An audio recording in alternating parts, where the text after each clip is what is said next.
The day, Saturday. The time, 12:39 p.m. Eastern Standard Time. The event, G1 Climax 30. As day one is now in the books, and we look forward towards day two, where B Block will start their action. Hello, everybody. I'm just a simple man. My name is Noah Foster, and welcome once again. As I said, this year I'm doing it again daily. It is now time for another G1 Climax Simple Take.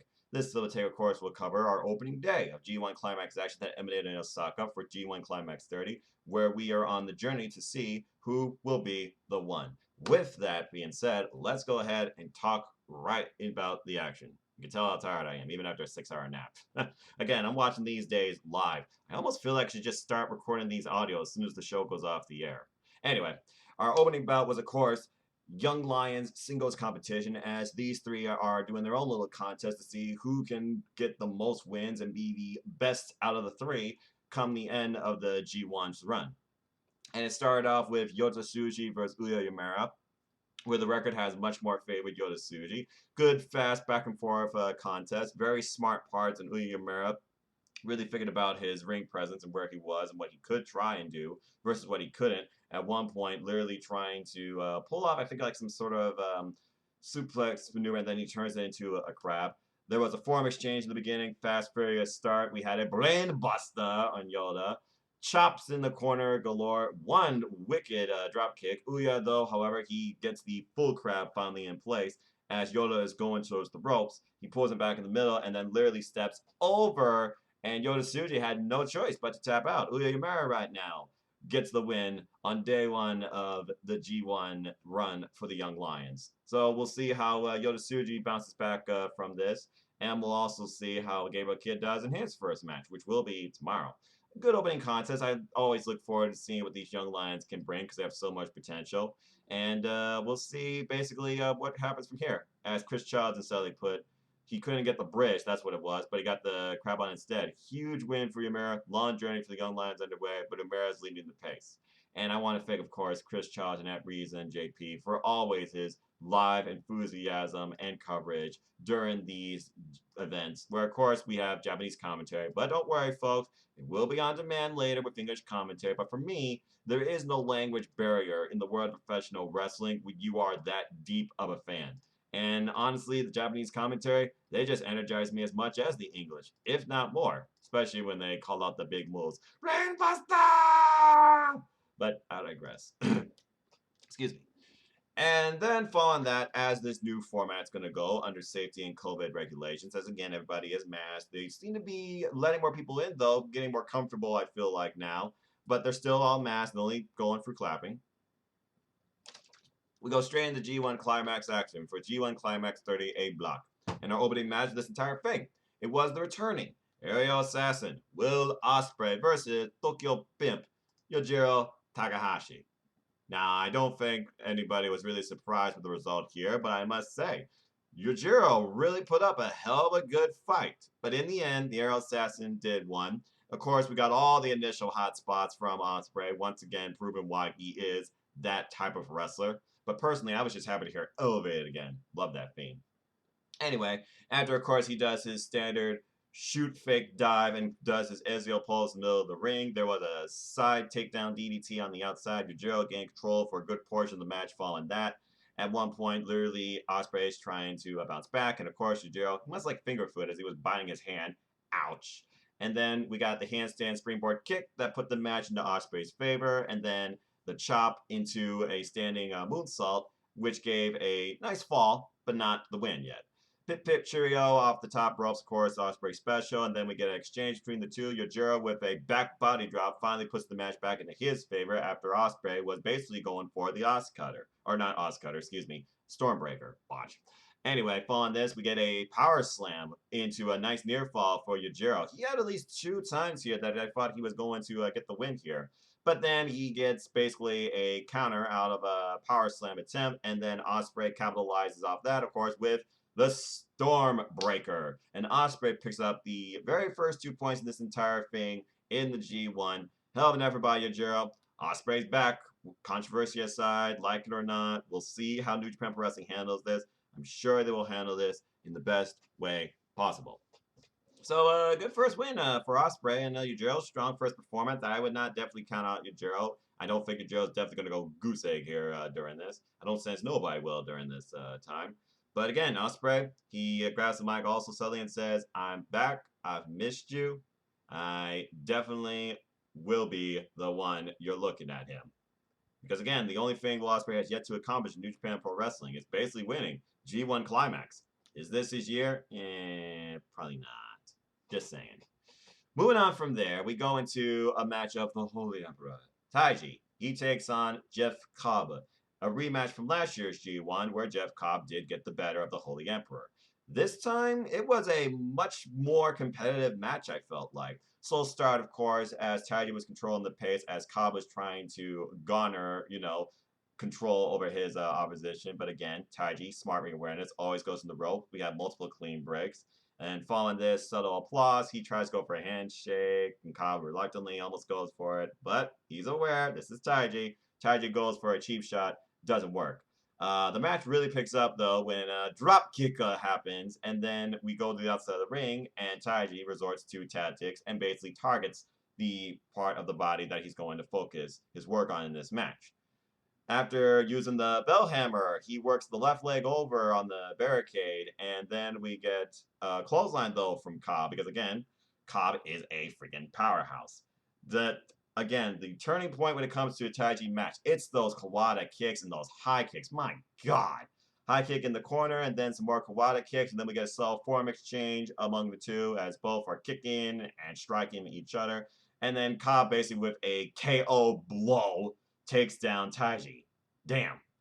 Following this, though, he does get up, and Cobb literally headbutts the guy in the heart, but then we get a jumping high kick that once again puts the match in Taichi's favor. And then, of course, things are really starting to pick up here. Taichi's taking it to another level. You know what I'm thinking. You know what's going to happen. The pants come off! I always look forward to that. That's the most electrifying move in professional wrestling. There, I said it. Anyway, as this match continues, we then get a power slam position by Jeff Cobb into the standing moonsault. Beautiful combination. And then he goes for looks like Tour of the Islands, but that gets countered into a roll-up by Taichi. Very smart. And then that ridiculous, dangerous T, backdropu, that drop Cobb where he stood. My gosh, high on the neck and shoulders. He gets the axe bomber, then calls for it and literally goes for it. And then following this, he goes for the Black Mephisto, but he just can't lift the big guy as it's countered into a gut wrench suplex combination by Cobb. Gets three of them off pretty much, but then another high kick basically stops Cobb dead in his tracks. Following this, we get a super kick spot after Cobb once again looks like he's going for Tour of the Islands, and in the end, clean I might add, even though he did try to go for a low blow, but he didn't execute it. Call what it will, folks. It was clean, no shenanigans, reused in the ending, no Suzuki going to help. Taichi pulls off the Black Mephisto and gets a huge win and redemption, honestly, 1 year in the making, and picks up his first 2 points in this year's G1. I told you all, expect big things from Suzuki-gun this year, as Suzuki-gun and LIJ have really been leading NJPW. And this right here is my first statement of that case. Basically, following this, it was a big win for Taichi. And again, he is one of my key picks to take the block. So don't discount the Holy Emperor, because I feel like he really does want this, as he said in his backstage commentary prior to G1. I'm curious what the backstage commentary was after day one. I have to go look that up on NJPW World if it's up yet. And again, is there some more broom within Suzuki-gun? We'll have to wait and see. Great effort by Cobb, though. Tough break, hard start. Let's see what happens with him going forward. Great match. Moving on from there, though, this was the match I was most looking forward to this night, as again, it is always an all-out war and a testament of sheer will and human physical capabilities of endurance for pain. As we had the Stone Pit Bull, Tomohiro Ishii, one of my all-time favorites in New Japan Pro Wrestling and all-time favorites G1 Climax combatants, always giving you classic after classic every year in one way or another. And this match was a strong first start, as he took on the King, Gasaninare, Minoru Suzuki, the current never openweight champion. And these two, there's no warm-up here. They literally just go right into each other, exchanging. There was an armbar spot, of course, in the ropes where Suzuki started weakening the arm of Tomohiro Ishii, and then he works the left arm in the barricade. Then we go back in the ring, get a solo exchange. You hear the impact of every one of these shots. Oh my gosh, I love it. And following this, there was a forearm strike that finally dropped Ishii. And it wasn't the only time that Ishii was dropped during this match, too. Big power slam, though, on Minoru Suzuki. Once again, testing Tomohiro Ishii. You think that he's down? He's not down for long, and he's never out, as he can pop up on you like that. Following this, another backdrop on Minoru Suzuki, and then a forearm test of will, I like to call it, as both men square off in the middle of the ring, literally striking each other as hard as they freaking could. I think during this point, as I look at Chris Charlton's tweets again for translations, because it was very vocal during some of these matches, especially this one, Ishii at one point said, "I'm not hurt. You're not hurting me." And you really wonder, does that excite the king or anger the king? Because there's one thing for the king to feel pain, it's another thing for him to unleash pain. If he's not unleashing pain, then you know he's probably pissed. And I think he proved that here after literally knocking out Tomohiro Ishii again, and then a follow-up PK. And literally, he is just eating these kicks from Minoru Suzuki sitting in the ring. Freaking Tomohiro Ishii, my God. Then we get both men up. We get headbutts galore. Oh, God, that's got to suck the way your brain's got to be juggling in your head. Slaps to really, you would think, maybe get the better of one another or more so hype up. Maybe both, because these two were just wailing into each other. Like this match went from gear 3 to gear 5, just like that. And then another headbutt by Suzuki, and then a clothesline from Tomohiro Ishii drops Suzuki where he stood. Inside out, upside down. And then he plants Suzuki. Then we get a sliding lariat follow-up, and then a nice enziguri. These two literally going move for move for move. It was the enziguri that finally stopped the match for a moment. And this match went over like 10 minutes, close to 15, I think. Anyway, as the match continues, there was, after the enziguri, we get a sleeper. Again, that quick snap around sleeper that Minoru is known to put you into a gotch-style power driver attempt that gets countered with a backdrop by Ishii. And then once again, immediate exchange in the middle of the ring, literally testing each other's wills and jawlines. But again, the king, whoa, he knocks Tomohiro Ishii out like a light. Damn. And then following this, we get a lariat follow-up. But then Minoru Suzuki, he comes back into play. He unleashes the lariat, and the king is just laughing. And that's when you know the king is truly having fun.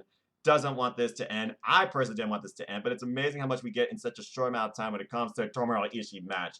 As after this, after countering an Ishii move, he finally, out of nowhere, picked him up in the gotch-style pile driver, and that's all she wrote. Minoru Suzuki gets the first 2 points in this match, and his first 2 points in the G1. 1, 2, 3, clean in the middle of the ring. As Chris Charlton says, unreal.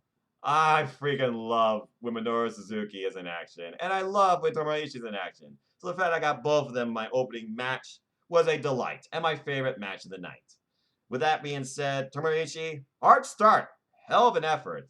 The king who hasn't been in the G1 for 2 years now, great start for him. I can't wait to see what else he brings and how far he goes in this year's G1. Again, I feel Suzuki-gun is going to lead this block. That is my personal opinion. And I feel Civil War is going to develop out of it too. And I'm really looking forward to seeing both Taichi and Ishii, Ishii's match too. Taichi and Minoru's next match, but also Ishii as well, because there's still so many classes to come when it comes to Tomohiro Ishii. And this was just his first outing, folks. Enough said. Anyway, also before this match, we also had our cleaning and disinfecting break. Apologies, because I always got to reinforce the idea of safety, and I'm glad New Japan Pro Wrestling is always doing that. So then we move into our next match before the main event. As Rampage Dragon, Shingo Takagi, he takes on the returning Jay White. And Gedo cannot be happier. But what's also interesting is you think about how time really reflects on the fans when it comes to an outlook of a professional wrestler, especially in Japan. Because when you really back up what you can do in that ring and impress, the fans will garner attention, favoritism to you. Because I don't think you can imitate a boo for a clap. And honestly, I think these people do respect him. And I will admit, I, since last year, have become a bigger fan of Jay White because of what he brings to the ring, because of his style, because of his dominance. You can't argue with his performance last year in the G1, where he started 0-3 and won the block. And this was a super strong first showing as Jay White returned to applause. And it seemed like he was basically just going along with it, but I think he was also embracing it subtly too. It was definitely a different outlook when it came to this match as far as who the people wanted to see win. But anyway, Jay White and Shingo Takagi. Let's go ahead and briefly talk about this. Solo exchanges in the beginning. Jay White controlling the pace, saying, "This is not your G1. This is my J1. This is J1. I'm back. I'm going to win this. You're all here to see me win this. You're looking at the one." As Jay White slowly controls the outside, Gale tries to play a little bit of distraction, and that does work into play until there's an Irish whip into the barricade. And then Shingo Takagi, he took over after taking Jay White outside. Man, so many DDTs during this night. DDT!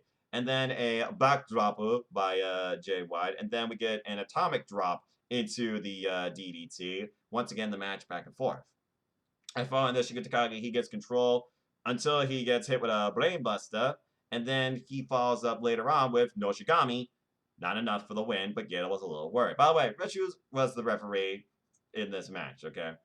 Anyway, as we continue on through this match, there was a wheelbarrow suplex spot and lariats galore. And then a side flatliner. Again, Jay White, just like that, he could change the match pace on the fly, back in Jay White's control. Suplex into a ridiculous Uranagi. Man, he gets some hype when he plants his opponent, as Jay White does. And then a headbutt to the heart that stops Jay White in his place. Subtle forearms exchange, but of course, Shingo Takagi, he's just eating them, getting the better of Jay White here as Jay White collapses. Go figure. Following this, we get a sliding lariat, but then, as Jay White typically does, denies the rest of the move. Can't boo. It doesn't look like they used the gap either, and I think the people are more used to this strategy now and can appreciate it because, again, it does stop your opponent, or so you think, until literally Shingo Takagi changed gears and then literally sliding lariats the back of his head and then his front. Double impact. Ouch. Following this, we get a gutbuster, though. And again, he's just trying to set up Jay White for his finisher. You know what I'm talking about. Last of the Dragon, Made in Japan. At this point, he was going for Made in Japan. That gutbuster, though, was brutal. And literally, we thought he was going to get the win, but no, foot on the rope. And then following this, we get a sleeper suplex from Jay White, vintage. And then Kiwi Crusher. Not enough, though. He then goes for the Blade Runner, but that gets countered into Made in Japan. But then the referee, he gets distracted because Gato tries to come into play. And as Gato tries to come into play, Shingo stops him and knocks him out. And Gato's not seeing the rest of the match. So again, Shingo remembering from last year and knowing who he's up against. Following this, after Gato's knocked out, we do get a pumping bomber that knocks Jay White out. It surprised me he didn't go for the pin there. But he really wanted to put the exclamation point in this match, Shingo did. So he goes for Last of the Dragon. But ring awareness, grabs the ref, and Red Shoes is down. Uh-oh. So now we're back to this type of match. And, oh, the dreaded low blow. And literally, he's calling the ref to come back in the ring. And Red Shoes eventually does get back in the ring. As Shingo tries to mount some offense, there's a brain buster. And finally, he pulls off the Blade Runner. And ladies and gentlemen, he's back. Jay White gets his first 2 points in this year's G1. 1, 2, 3 is over. So again, very different start versus last year. Very different feel versus last year. I feel like both men were equal favorites here to win, and the audience didn't know who to really root for. But in the end, applause, applause, applause. And Jay White scores his first 2 points in his opening match. Definitely will not be a repeat of last year's. Now, whether or not he wins the block, he claims that he's the one. This is J1. We'll have to wait and see. Tough break for Shingo Takagi as once again he falls to the Switchblade, and now we wonder what Shingo Takagi's pace is going to be, because I'm sure people would love to see Shingo Takagi versus Tetsuya Naito at Wrestle Kingdom, and that is, I feel like, a main event waiting to happen. As again, Naito is the double champ. This is what everybody's going after, but also Naito is trying to define his own destino, participating in the G1, of course, which we'll see him in action tomorrow. But pretty darn good match, and it went the distance too. Longest match of the night so far, over 17 minutes, I think. And Jay White with a strong start. So there you go. Again, Jay White, a master strategist. He has not lost a single step. Now we move into our main event, a Wrestle Kingdom rematch. Not only that, the rematch of the A Block Finals last year, as the Rainmaker Kazuchika Okada took on Golden Star Kodabushi. And this match was everything I would expect it to be, but I must admit, it kind of surprised me. As we literally start up, of course, with typical Okada fashion. You get the subtle fill-out process among the two, and then Okada controls the pace, but he doesn't so much go for a striking pace. He goes more for a technical pace to try and stop Kodabushi in the middle of the ring, stop all momentum, all striking capability, as he literally goes for grapples and submissions. Is he trying to get a match with Zack Sabre Jr. again? What's going on here? Anyway, there was a lockup in the middle, followed by a waist lock, and then to a side headlock, really controlling Kodabushi, it seems. And then we go face first into the apron after Koda tries to go for a big time spot. Okada, realizing it, and then he gets Irish Whip into the barricade, and then DDT on the outside. Okada's controlling the pace of the match now. Uh-oh.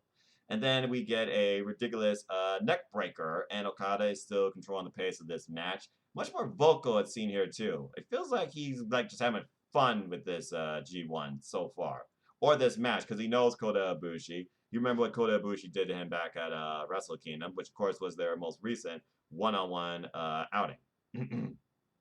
Anyway, as we continue this match, we go into Kodabushi finally putting place in his favor with a drop kick. And then we get a strike exchange among the two, and of course Koda gets the better of that with the solid chops to the chest and the spin around kick that basically bends over Okada. But then Okada, he garners some momentum after Kodabushi does pull off a moonsault, and literally Okada just running off the ropes back forth, just runs right through him with that axe hammer. And following this, another DDT. And then Kodabushi out of nowhere. Beautiful Pele. And both men are down.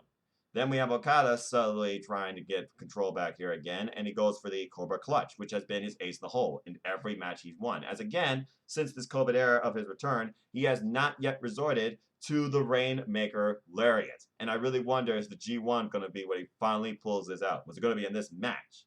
As the match continues, though, and Koda gets out of the Cobra Clutch the first time, there's a side Russian leg sweep into another clutch, and then Kodabushi finally gets the best of Okada. Both men are on the outside. It looks like Okada's going for a pile driver on the outside floor. Oh my God. And then Koda, he slips out of it, jumps up to the apron from the second row. Good Lord, huge SI moonsault to the floor. And it's like Ibushi just kind of set up Okada for that. And the match really went to Koda's favor regarding that. Following this, ridiculous missile drop kick off the top rope. Kodabushi well in control. And then we get, out of nowhere, a top rope springboard Hurricane Rana. And then Okada is down. But then Okada, he bounces back and pile drives finally Koda in the middle of the ring. And you would think here is where you would get the Rainmaker pose and the far camera shot. No, they both are basically down at this point, and then they're just subtly exchanging on their knees, basically testing each other's wills, and then we get forearms galore. And Koda gets the better of it after dropping Okada. And then we get a stiff kick. I was waiting for that real stiff kick to happen during this match. That dropped Okada where he stood. But then Okada finally pulls off a jumping tombstone, and you think this would be the Rainmaker spot set up. No, he goes right back into Cobra Clutch, and it looks like he's going to win it right here, as Koda constantly tries to escape and withstand the pain and not pass out, not let his body give out on him. And he almost did. Literally, Okada locks him back into it, and then we try to go for a drop kick. That is missed into an uppercut spot, and then a jumping knee strike. Kodabushi garnering some momentums. We get another drop kick, and then the second drop kick gets countered, caught into a power bomb off the top rope by Kodabushi. Kodabushi continuing the offense, and then a Boombaye, and finally sets him up over 20 minutes in. Kama Goye, and it's not, I don't think you would call it a shaka in Osaka, because we know he could beat him under G1 circumstances, but this was our opener. But ladies and gentlemen, Kodabushi beat Rainmaker Kazuchika Okada in our opening main event match of G1 Climax 30. Wow. I did not see that coming. That was the one match I got wrong tonight, too.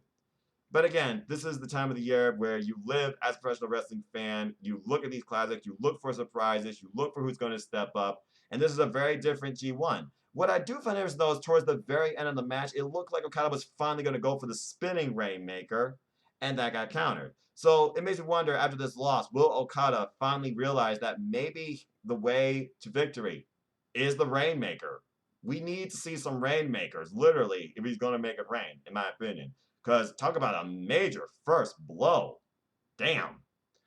Incredible action, though, as always, as Kodabushi, of course, leaves us out of the night, and basically Chris Charlton translates what he says. This wasn't just any match. Last year in the G1, beating Okada put me in the finals. On January 4th, I lost. So this was about revenge in a way, but I had to give it my all. I said I was thinking about pacing in this league, but I had to give my all today. What you saw was no different.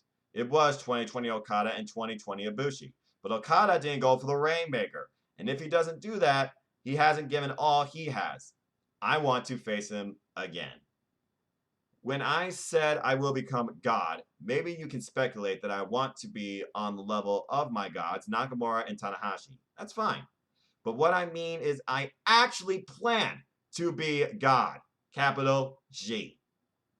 And that's it for now. So, Ibushi is definitely the one I feel like people really need to strive and try and beat. Come at him, dethrone him if you can. Because Kodabushi says, I'm going to give him my all, and I'm going to surpass what I was before. I hope Okada does the same. I want to face him again. And again, I agree with Koda. Okada needs to pull out the Rainmaker to really give us his all. I think he's really been taking it easy, and maybe it's just the fact that there still is the Intercontinental with the heavyweight title, because you know Okada only wants the heavyweight championship. I don't know.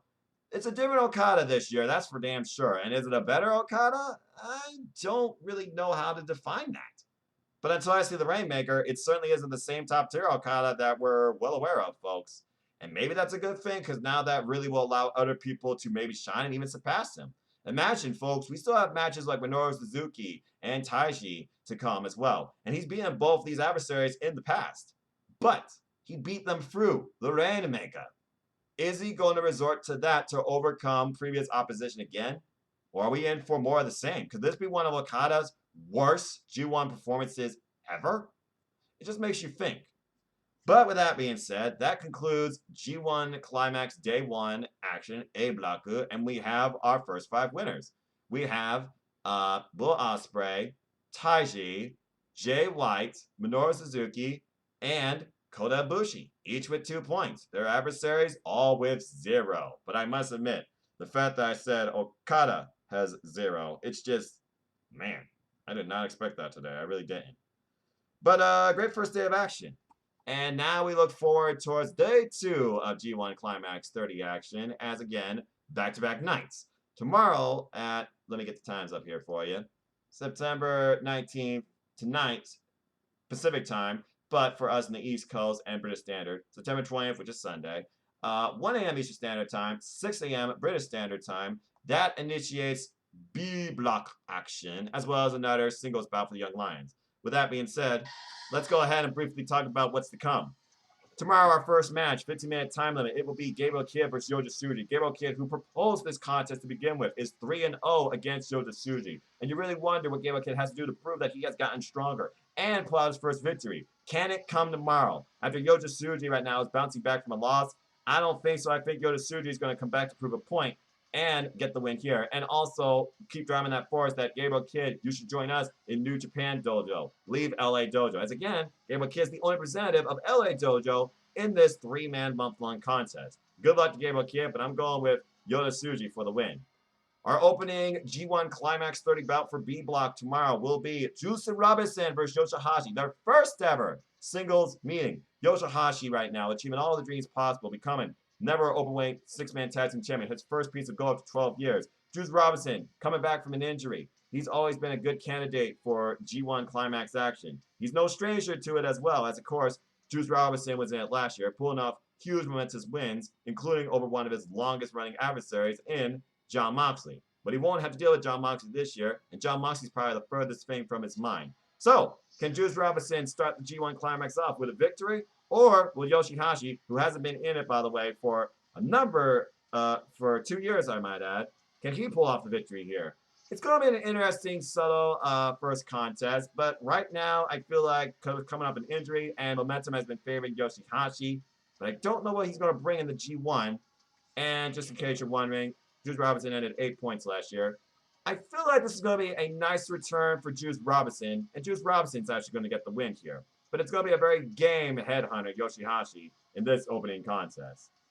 Moving on from there, we have unpredictability galore, as we have Toru Yano, current KOPW 2020 preliminary champion, taking on Cold Skull. Sonata. Their overall singles record, though, is 3-0 in Sonata's favor, and G1, they basically are 1-0 in Sonata. It all favors Sonata right now, according to the statistics. Toru Yano, though, he had a very odd showing, but he also put out 8 points last year and gave us some shakas. And of course, this is coming from Osaka. Is this a shaka? When it comes, can Toru Yano overcome Sonata? Or will Sonata, who is my key pick to win the B block, folks, can he overcome and continue his momentum? Fighting through emotion, I gotta go with Cold Skull Sonata for the win here. He is one of my key picks to take this whole thing, and it starts right here. I'm going with Sonata for the win, but Toru Yano is going to pull every trick out of the book, so watch out for tape and barricades and who knows what else, and turnbuckle pads. Moving on from there, we go into Hiroki Goto versus Kenta, a Wrestle Kingdom rematch after these two duked it out for the Neverweight Championship, where Hiroki Goto beat Kenta. Kenta, of course, coming off basically his NJPW strong run, winning the NJCup USA and holding the right certificate to the IWGP United States Championship. Record is 1-0 though, and we've seen both these men in last year's G1. This is their first G1 encounter. Kenta ending last year with 8 points. Hiroki Goto ending last year with 10 points. So right now you would think experience and the record would favor Hiroki Goto. But this is a new redefined Kenta, and we've seen what he will go to now to get the win versus his way into the G1 last year. I feel like right now, these two have some bad blood still. And again, most of these matches are 1 fall, 30-minute time limit. I'm actually going to go with Kenta for the win here. Starting off strong for Bullet Club, just like Jay White. Moving on from there, we go into Zack Sabre Jr. versus Evil. These two are 2-1 in Evil's favor. G1 record is 1-0 in Evil's favor, as Evil beat Zack Sabre Jr. in last year's G1. Evil ended last year's G1 with 8 points, while Zack Sabre Jr., he also ended last year's G1 with 8 points. Very mutually equal balance contests, it seems, across the board when it comes to point layouts. We wonder who's going to surpass those scores from last year. Looking at this contest, though, I'm thinking about what both men did for this year. Evil on the highs of highs, now at the very bottom. But he's got that spoiler in his corner, Dick Togo. And I feel he's going to use that as a driving force towards his way to really dominate this block in G1. Even Tetsuya Naito slowly put that over, and he believes he's going to do that. But he also believes it's going to lead to ultimate defeat in the end, especially when Naito and Evil meet. Zack Sabre Jr., he's had a bit of a mixed year, but he is one half of the IWGP Heavyweight Tag Team Champions. And right now, this year really seems to be in favor of Suzuki-gun. But because of that outside force lurking, it's kind of hard right now to bet against Evil in this contest. So I'm actually going to go with Evil for the win right here. Which leads us to our main event, and boy, do these two have history. G1s, Wrestle Kingdoms, you name it. It is the ace of New Japan, Hiroshi Tanahashi, taking on double champion, líder of Los Ingobernables de Japón, Tetsuya Naito. Their overall singles record is 7 wins, 6 losses, 1 draw in Tanahashi's favor. And the G1 record is 4 wins, 1 draw in Naito's favor. When it comes to the G1, Naito has Tanahashi's number. When it comes to Tanahashi, you don't count the ace out, as he is known to surprise you with incredible upsets and moments, can win off with something as simple as a victory roll. Big misfortunes for him. He also realizes he's not the same ace he once was, but he's going to put all he can into this year's G1. With that being said, can he beat Naito for the first time in the G1? Or will Naito's continue momentum since Wrestle Kingdom this year with only 1 real bump, it seems? Can it continue? Starting with this match. Tetsuya Naito, of course, who was in last year's G1, he ended with 10 points. As the ace, Hiroshi Tanahashi, he ended with 8 points as well. So, again, right now, history, statistics, and overall momentum, it does favor the double champ, Tetsuya Naito. This is going to be our main event, and it's going to be anything but tranquilo. But with that being said, I am actually going to go with the double champ as well. The ace is going to put up a hell of a fight. People might think this might go to a draw, but again, you got to think about the ace's health and his legs. I just don't think it can hold up for that long. And I feel like Tetsuya Naito is going to pull out the win here and start his way towards defining his own destino all the way to Wrestle Kingdom. With that being said, that is everything I have to say for now on G1 Climax 30, where we are trying to see who will be the one. That's everything that happened today, and that's everything to come tomorrow, so I am done here for now. Thank you so much for tuning in. Thank you so much for listening. I'd love to hear your takes, your predictions, your picks, your matches that you're looking forward to, matches you've loved so far, and anything else regarding the G1. Please let me know. I'll keep you up to date on a day-by-day basis. Want to know more about me? Know this. I'm just a simple man and a lifelong fan of ... wrestling. So follow me on Twitter, Instagram, or PlayStation, nfoster1916. Keep following the Simple YouTube channel, youtube.com/user/NoFoster210 for all things wrestling. Shout out to my AEW family on Twitter. Until the next video, you know what I'm about. It's in the description down below. Support NoDQ. Support WrestleJoy for wrestling discussions. Team All Elite. Support wrestling. Just support private wrestling. That's the heart of it, folks. As always, I'd like to close. Support wrestling outlets for big and small. Let's keep growing this incredible, diverse, unique, elite, authentic, unscripted, unrestricted wrestling community together. Simple as that. With that being said, thank you so much for tuning in. Please like, share, subscribe, comment, tell a friend. Hit the bell and know the next video goes on this channel. Hit the subscribe button. I'll be back with you all tomorrow for another Simple Take regarding day 2 and previews to come for day 3, where we get a couple of days reprieve. But it is a loading week of wrestling ahead, so ton of content to come. So until next time, enjoy your Saturday. Take care. Tomorrow's never guaranteed. Enjoy wrestling. Be safe. Treasure your families. Wear a mask. We will get through this era together. It does not define our future. It's just a temporary present status. And until the next video, I just hope you all enjoy your day, and I'll see you tomorrow after day 2 of G1 Climax. Gokigenyo, sayonara.